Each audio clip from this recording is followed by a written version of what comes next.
Welcome to the Audiophile Barista. This is my first top 10.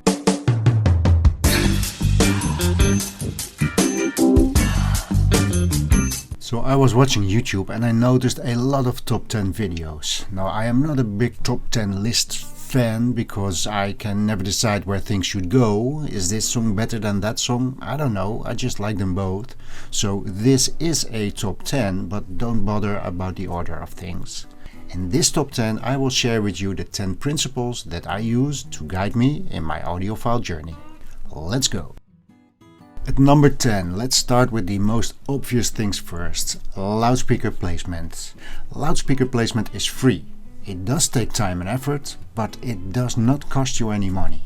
And the difference between good and bad placement can be so big that if you are not willing to put in the time and effort, you should not be in this hobby. If you have a lot of expensive equipment but you fail to place your loudspeakers in the correct spot, you are just wasting money. Watch my video on loudspeaker placements if you like to know more. Number 9, another one of the obvious ones. This is room acoustics. Now different articles will use different numbers, but I go by the principle that 50% of your sound is influenced by the acoustics of your room. So again, if you don't address the acoustics of your room, you won't benefit from the investment you made on your equipment. Now this is not free. In fact, you can make this a very expensive principle. But remember, there may be up to 50% of unused potential in your setup. Are you sure you don't want to retrieve some of that potential? Now, if you go the official route with official acoustic elements, this can get pricey. But if you are willing to do some research and a bit of DIY and practical thinking, you can get started just fine.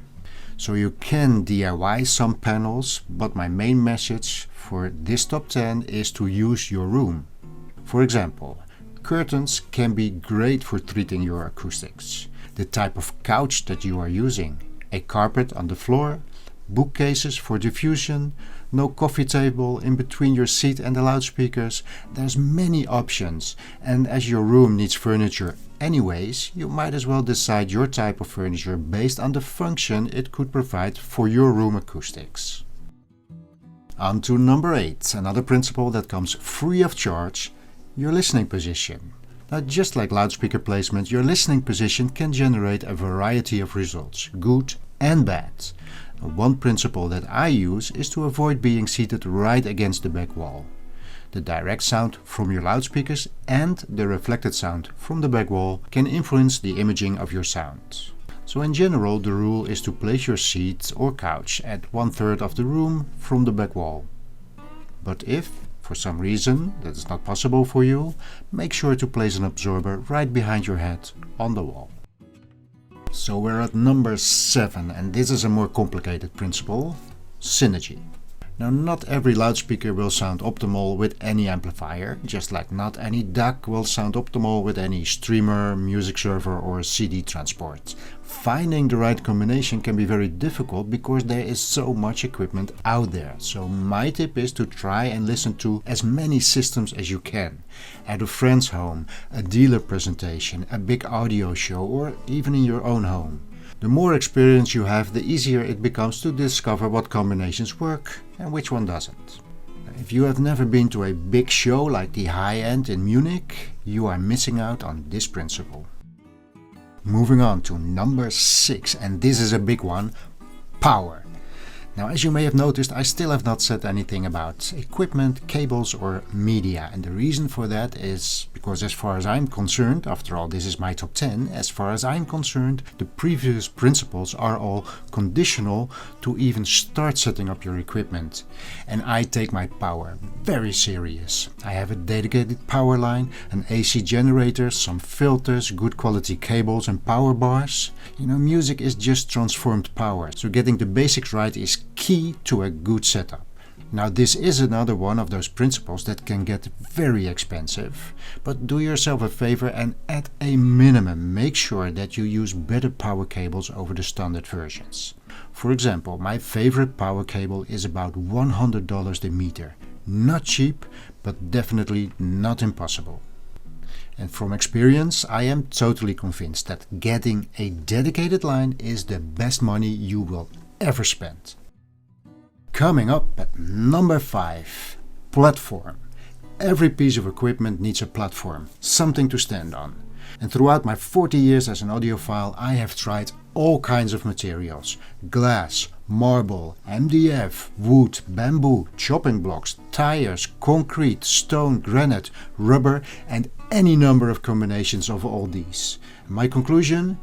Your choice of platform can absolutely have an effect on your sound. Unfortunately, because of the amount of variables, it is just impossible to give you a conclusive advice, but here is my principle. What I do is I start with the most heavy, massive, vibration-free bass that I can buy or DIY.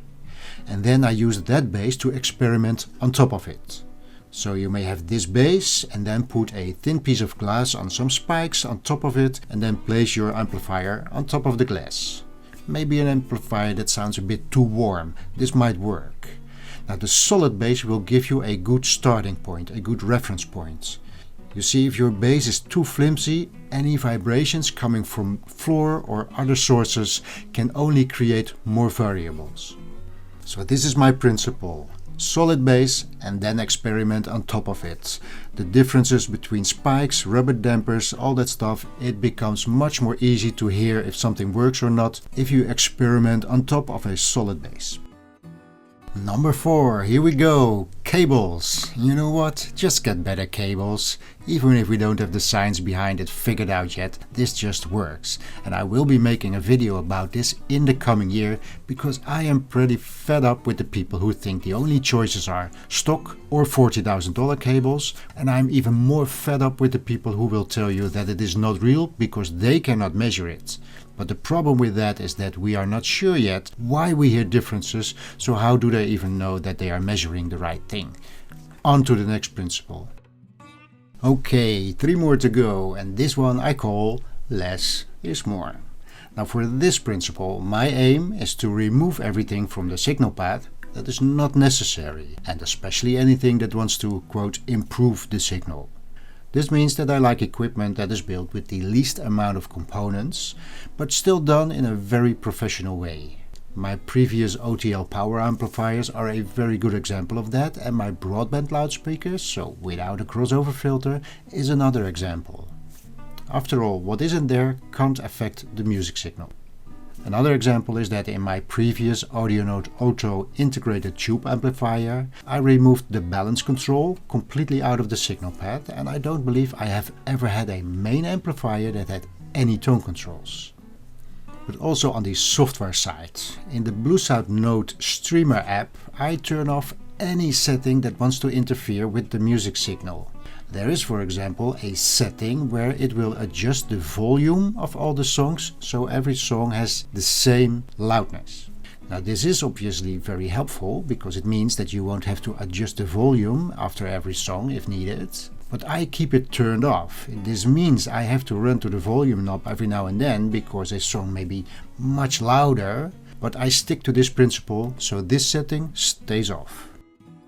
Okay, at number 2, a principle that is not going to improve your system, but it is a principle that I would like to share because I think it's important, and I'd like to call it pay for your music.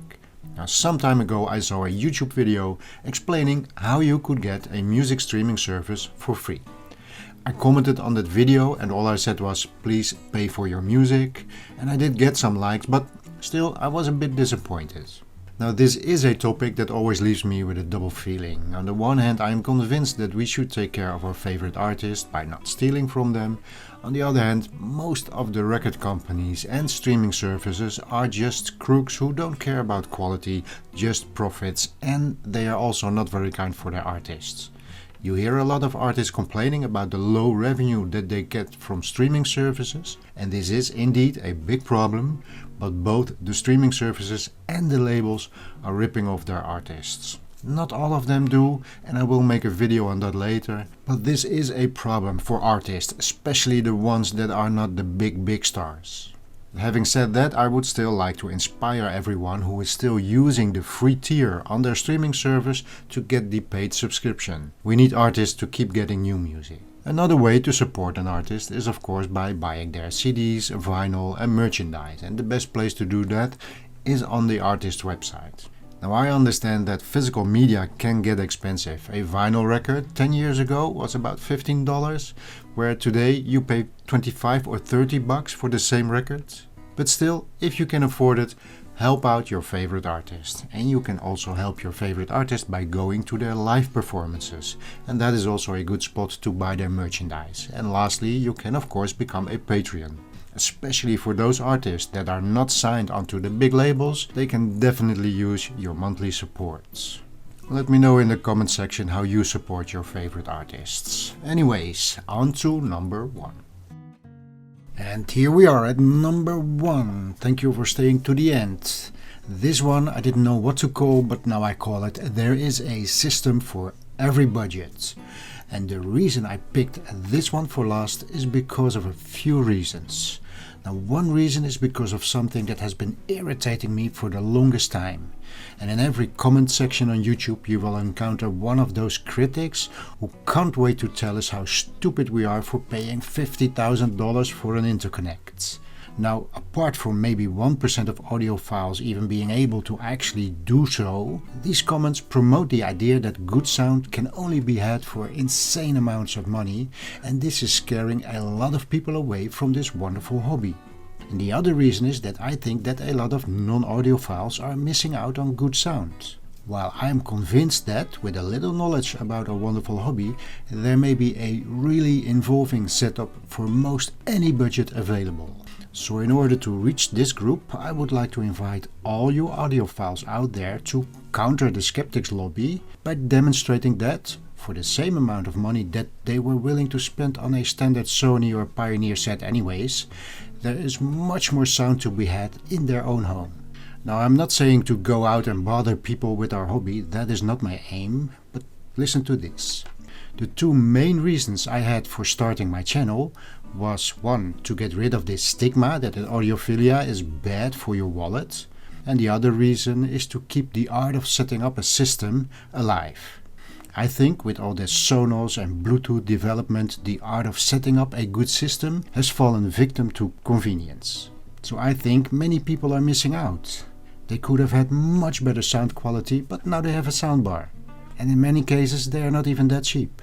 So a little bit of knowledge about this wonderful hobby or the help of a friendly audiophile could have prevented that. Here's one more story why I do this, and this is something that you will see on Twitter, Instagram or Reddit every now and then. Some time ago I saw a tweet where a young music lover, after being told for years that Apple earbuds are good sounding projects, he was invited to an audiophile system to hear a good vinyl setup. This was the first time in his life that he heard an actual good system, and after this experience he was completely pissed that he was being misled for so many years. This should not happen, and this is why I do this. So number 1, setting up a system does not have to be expensive. There is a system for every budget. Okay, enough talking. This was my top 10. Let me know what you think or what principles you use to guide you in this wonderful hobby, and I will see you in the next one.